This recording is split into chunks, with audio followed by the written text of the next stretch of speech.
Alright, so today I want to talk about Killing Floor 3. I have played the beta, I played it for the 4 days, and here are the things I think about it, and I hope some of it changed. But the problem is, the first major thing they did wrong is they did the beta this month, and the game comes out next month. What they should have did was they should have had it a couple months before release date, or even a year, so we could have had a lot more.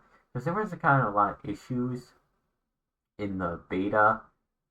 There's a lot of bugs, and then there's some things that they changed, but there's some good changes to the game, and there's some not so much that I made a little some side notes. So we're starting when we look at the gameplay. If you look at the trailer or anything, they added these executions on the says, and just the way your movement is, it's like a Doom internal. So, for example, there's when you shift, there's like a dodge thing, and it's a weird kind of dodge. It makes the movement feel weird, and it's like you're dodging to the right or left, and it just the way you're dodging, it's how you dodge and do. And the executions are the same thing like Dooms. You get close up to them, and then the thing. So, the next thing would be the sets. The new sets are kind of scary, which are pretty cool. Because it's a scary game. I mean, they're not creepy like scare you and haunt you if you play in the dark. But, they still got their scary design. Um, the sound, some of the sounds are okay, but it's not like Killing Floor 1 and 2. Killing Floor 1 and 2, when the sets meet zombies noises, or even the flesh pounds, or the boss when they talk, it was terrifying because you didn't know which way they were coming, and it built up suspense. And now it's just like you see them all the time, so it's kind of like it's kind of okay, but it's not as scary as, well, it was never scary in the first place. Like Freaky. The first one was definitely freaky. If you played the first one, it was Silent Hill vibes, which was really good. I enjoyed that. Second one, it kind of gone off Silent Hill vibes and slowly went away from it, but it was still good. The third went futuristic sci-fi, which, I mean, I'm not a problem with sci-fi, but it kind of ruined the theme. So for the lore, I actually have to say, a lot of people said the lore of it is not that good. But in the first Killing Floor 1 and 2, we were defending against the Seds. So this one is we join a military basically, and we go to the labs, and we're gonna destroy it. So instead of defending, we become the attackers. So it's kind of wrapping up the story because the first two we defend cities and all that, and now I'm assuming this is probably gonna be the last part of the lore where we start taking down the labs. We're either gonna win or lose, so that's interesting. There was some cutscenes like when you launch there, and I hope there's maybe some things you find around the map instead of those collectibles like statues or anything in the first ones, like the little heads of like the scrape, they're like little toys. There's like logs in there, and you could find more lore to the game because that would be cool. Now, the trader is kind of weird. This one is just a little detail that it's not a big negative or a big uh positive. Um, the trader in the first one was actually human. It was a girl, and it was really good. Second one got weird because then we used a 3D printer, which is understandable, and now 3 is another digital thing. In my opinion, they should have just kept either the trade or the 3D printer, but I prefer if it was the girl that came back, but she's in more like future armor. That would make more sense. I think they should bring back the old trader. So this one's just a suggestion. The good lord is a positive. Uh, they look scary still and they sound good, but sometimes they don't. This is neutral, positive and good. The game looks like Doom. I say that's a negative because it shouldn't really look like it, but because the way it also looks, the way it feels when you shoot, it's like a hero shooter, but it's not. Like the way the movement is and the waves, it's like cool. Um, the hub is not bad in Kill. So Kill for 2 and Kill for 1, hubs are okay. The third one, I kind of like the hubs. I like the hub now. The hell, it's a little more organized, where you see your skills, you see your health and all that. So I do enjoy that. Though I do have images. I miss the old crawlers. You got new. So when you looked at when you look at new trailers of the skins, they changed them a lot, kind of. I think the old ones are more creepier than the new ones. I do have a picture of it, which will be down in this list soon. But I'm not a big fan of the change of them. I think they should have kept the old design, but just like put them in the newer graphics. That would have been cool. Um, they removed perks, which is it's kind of bad, but it's kind of good because the perks are now more in the skill tree, so it is a little more organizing, but it makes it a little more. And now these two I put together. Lock skins to one character, and especially is not a good idea. Here's the issue of what I have about this.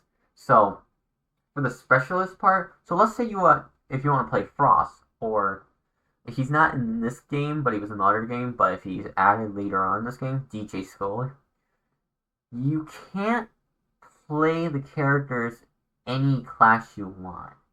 So that's what I don't like the specialty lock, which, because for example, Frost, if you don't like Commander, Frost is going to be a Commander class. So if you don't like that class and you like Firebug or something, you're going to have to be a character that you might not like. That's the problem about this.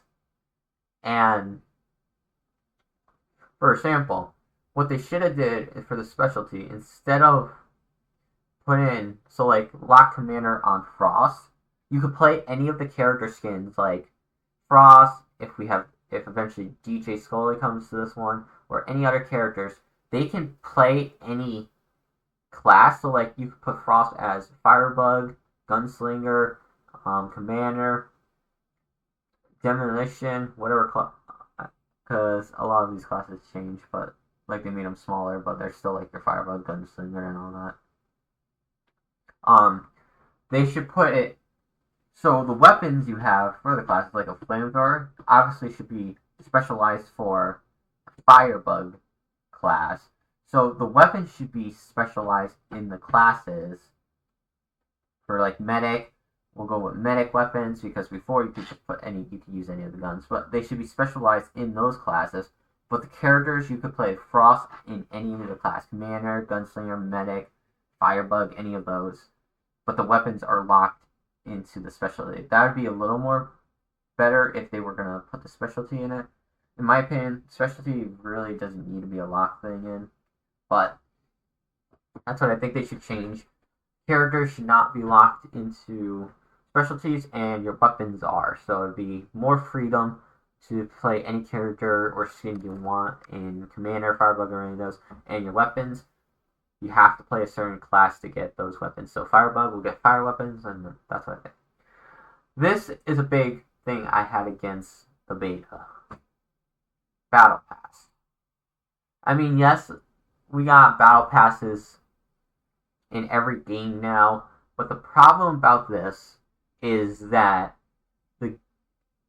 there was bugs in the beta that were like your game was crashing. There were some frame drops that needed, and then there were some things you were getting stuck on in maps that need to be addressed and fixed in the beta before hopefully the launch. Hopefully the crashes and all that. I saw the store. It had store stuff, Battle Pass stuff, and for some reason the store in the beta you couldn't really use it. Like it showed the Battle Pass and all that of what I think Season 1 is going to be for the Battle Pass. So they show the rewards. I'm not a big fan of the rewards, so I'm hoping they do better on the rewards later on for the battle passes. Like, they were plain one color weapon. I think certain guns should get like animation ones. So for example, like the firebug, like if they have a flamethrower, like when they're reloading it or when they're using it and the fire shoots out, like the side of the gun shoot is like, or general the gun's like on fire and you're holding it. That would make it cool. Um, that would make it worth the store and battle passes. We make cool weapons instead of just one color. But besides that, looking at the first battle pass because those were definitely not beta rewards. Um, Not a big fan of the beta rewards. I did see charms, so it looks like we're gonna get weapon charms. Some outfits, which I have a big no on those too, because this is first person. They should not really focus on skins like that. They should be weapon skins. But the reason I find this negative, like these battle passes, is because the game is already the cheapest one's 40. Then I think it's like 60, and then $70 for the last edition. It's like that's a little much. And if you were gonna, I think what they should have did is they should have made the last edition cheaper. And the only reason I say make it cheaper is because you already put a battle pass in it, and now these guys are just copying Call of Duty, and basically they're charging you like $70 for the game, and then they're like, oh, you want the store and you want the battle passes and another extra like $30 or $10. And we know how it worked in Call of Duty. It went bad. So I don't think they should really do a shop. So here are the options. They either do the shop or they do the battle pass. I think they should just cut the shop out and just do the battle pass.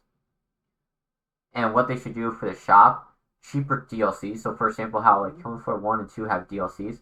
If there's like cosmetics or weapon skins, you make them $5 or $6 and they'll make a little money there. And then you do the battle passes for $10 and then you could earn enough credits like Fortnite, Dead by Daylight, all those, and you could keep buying the battle passes and you just make the DLC cheap so a bunch of people buy it, you make your money there. Or you do the store and you still keep the battle pass where you buy it once and you could earn it. If you finish the battle pass, you keep earning them free and then you have the store. But in my opinion, $70 is not worth it to just have the game to buy it if you have those things. But moving on to the next thing. So that's a negative to me. The boss battles are not fun. The flesh pound battle was fun. And the queen, I think it was called the queen crawler. It was a giant crawler in the beta. That one wasn't fun because it had 3 health bars, and it would have been fine to fight against, but it kept running, so it wasn't enjoyable because you had to keep chasing it down, and it was kind of annoying. It's like, I don't want to keep chasing this down, and it's ridiculous. And then, for example, next thing, characters. Right now, they're doing a kind of bad job. For example, we have if you look up the classes, you'll see a guy that looks like a ninja. He doesn't even look like a ninja. It looks like a cheap cosplay. I mean, there's a lot of good cosplays that are worth more, but it looks like a cheap cosplay that took 3 minutes to put together. It looks like I usually don't bash skins like that, but it's just not that good. And my hope is for Frost, his suits are like reactive to. So like for Frost, for example, here's a skin they could do if they want is they make it reactive, and he has like, because his name is Frost, make him have like an ice suit, and like the spikes and the suit is giving off like a white aura, and like little snowflakes are like animated around him. That'd be cool. But anyway, that's just I did. But a lot of characters, they just seem like they've lost their personalities. Like if you listen to Frost and the new characters, how Killing Floor 1 and 2, each character kind of had a personality through their the way they looked, their personality, their behavior, and the way they talk, they all were different. Now, when you listen to the dialogue, it all sounds the same, and like they don't have anything new. Skill tree. I'm gonna say that's a positive and a negative. The problem about the skill tree is it looks way more confusing, but the skill tree is nice because now you could choose what you want. Then for the guns, I say they're pretty good. Do they shoot well? Like how Killing Floor 1 2 felt satisfying when the gun fired? No, the only good gun that sounds satisfying in this mode is the revolver when it shoots back, and the other guns just don't feel as like the other games, which not satisfying, which is crazy. The struggle. So this time they decided to do a thing where instead of you're in a lobby, you hit play now, and then you go into a match. They make you go into a stronghold. And this part, I'm not a big fan of because unless they're adding stuff that any other stuff you could do in there, but it's just an extra step where you go in there, you upgrade your skills, you select a mission, all that's extra steps that you don't really need instead of just using the menu and then going into a match. Then they introduce each character has a special ult ability, which I do like because a lot of them have unique ones, so that's nice. And then we have a new thing. It says you could customize your weapons, which is really fun because now instead of you just having a revolver, assault rifle, if you want a certain like suppressed ammo, like different ammo clips and all that, you play the game, you level up your guns, and you could customize it, which is pretty cool too. I do enjoy that part. Now they've ruined set time. Now if you remember Killing Floor 1, 2, there was no. The second one had some highlights of the seds when they were in the show the blood. And it seems like their blood and gore went down in sed mode because in the first one there was no highlights on the set, so you saw the blood and all that, shoot everywhere and all that. I think they should go back to the way it was, because in the third one they highlight it red. Why would you highlight it red?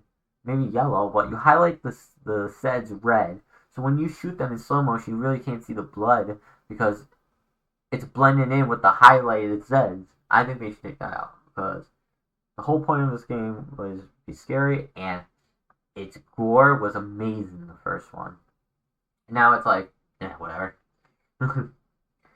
So, next would be map designs are okay. I liked how we had the Silent Hill vibes, themes, and all the horror themes in the first two. The third one, I understand it's supposed to be a biolab, but it seems like the maps are kind of bright when you play it, and the city's kind of bright. They should tone the thing more to their identity, where it was kind of scary and all that. So like biolabs are like they're dark, and not like dark where it's pitch black and you can't see. Like it's dark, and then like certain rooms are like got a green light or a red light showing there's some light in there. So it's like dark, so you have like creatures coming out of the dark into the light, so you can shoot them and all that. That'd be cool to see. And the cities, I would like to I would say have them at dusk or nighttime, just because of the day it seems like, it's not that scary. Combat is kind of weird. I mean, because the movement is weird. I don't know. It's just when your characters move, it just feels weird. I think it's because since they give you that dodge, your running just makes you feel weird. Before, the dodge was fine. I don't know. And then, like I said, when the game feels like Doom, it feels a little bit like a shooter, like a hero shooter, like Overwatch. I don't know why. I think it's the abilities and the ult. And then the Battle Royale because the gun loadouts. It feels like they're losing their roots and they're going more a little bit like Battle Royale. And that's kind of weird. Anyway, next thing they should just remove from the game. I know. It's a weird thing they added. I don't know why they actually added it. Everyone was kind of fine with it. Killing One Floor 2. There was no revives. I think revives should not be in the game. It makes it less scary of afraid of dying. Because of 4, it was you survived the wave, you didn't want to die, and then if you died, your team was like, oh my god, we gotta get our team back so we can have a full team. So they start pushing, destroying more studs, and trying to be careful, and then moving on to the next round. So I think Revives didn't really need to be a necessary add to this game, but let's see how it turns out in the final product. But in the beta, I just seems like I like the old way, Killing Floor 1 and 2. We don't need revives in the game. It just kind of ruins it. So here, when I was talking about the crawler that should have been updated in Killing Floor 1, the design was scary, and I think it should have just been updated in graphics. Here's the original crawler. He has a face. He looked like a real spider and all that. And now, I like the face because it's more creepier. And then here's Killing Floor 3, where it became that thing. I mean, it's still creepy, but it's got like no face. It's got sharp teeth. I still say the first Killing Floor crawler is more scarier. And that should have stayed in the game, and it should have just been updated graphics. And then next is the Siren. This one is Killing Floor 1. I really love the Siren in the first one. I think what they should have did is they kept the Siren 1. And then here's the new Siren, which is not that cool in my opinion. But the cool thing about it is when he screams, when they scream, its neck comes out and you see it the spine and it screams. I think they should add that feature to the first Killing Floor Siren 1, update the graphics, and have Siren 1 in there instead of the new one. I like the Siren 1 better. And speaking of like a specialty one, so we had the Siren. I did not see a Stalker, the Stalker one, where it turns invisible in this game, so I'm hoping they add it eventually, because that one was more kind of creepy. It's like, where is she? And then she uncloaks like near you and starts hitting you. That's pretty cool. Scrate. So, Scrate for Killing Floor 3. I actually love the remake of the Scrate. The red eyes and the armor is more... It's more futuristic, but I love it. It's just really cool. And then here's the original Scrate in Killing Floor 3. I like the original, but it's like a butcher style. So I think out of these, the crawler should have stayed. The crawler should have stayed the same. The Siren should have stayed the same, but add the feature of the new one where its neck goes up and all that. And the Scrape, I like the new one better than the original. And then here's the sets. So here's Killing 1-4 sets. They were terrifying, creepy. They were really well done. These new ones are like, here's the third one. They have like no face at all. I'm not a big fan of them. And here's the sample of the Killing Floor slow-mo. So if you guys play the beta, because the beta, or you see things around the internet, they were highlighted red. Here's how they look in Killing Floor 1 and 2 without the highlights. It looks way better without the highlights, because you see the blood like shooting in the head. The head's going over, their arms going over. You see the blood shooting up, and then now you see the red highlight. You can't see this. So basically, this first picture where you see the blood going like this, I think it does it still in the third one like this, but you can't see it because the whole body of the set is red, which they shouldn't have did. I don't know why they highlighted it. And then this is why I like. And here's the picture of a skill tree, and then it's really nice because you got your passive throwables, and you can pick which ones you want, and it's really nice. And this one right here, this one's for, I think it says Frost, but for example, look, it says the character's name, and then it shows the specialist next to it. So Frost Commander, so that means you can't do it. So overall, I'm excited for this game. I will be playing it, but I'm hoping they change some of the stuff maybe to their old Killing Floor 1 and 2, but updated graphics. I don't mean like change it going back to like the Silent Hill thing. They keep the futuristic, but make it more darker. And I think for the crawlers, the sets, and the Siren, they should go back to their normal design, just updated graphics. I like the new Scrape. The new Flesh Pound too, I like. And yeah, and I'm hoping that that battle pass that they showed, the other three, because if you buy the year thing, I think it was four. The first one's kind of bad, so I'm hoping the other three are better and they're more reactive and more designed well, like more actually like animated reactive. That'd be cool. And for the specialists, um, don't lock them. I want them to change it. Don't lock them on a character. Just lock the weapons on the specialty. So like commander's weapons are locked on the commander, and then that. But I could play Frost on Firebug and all that, and I would be pretty happy about that. Until next time, peace out.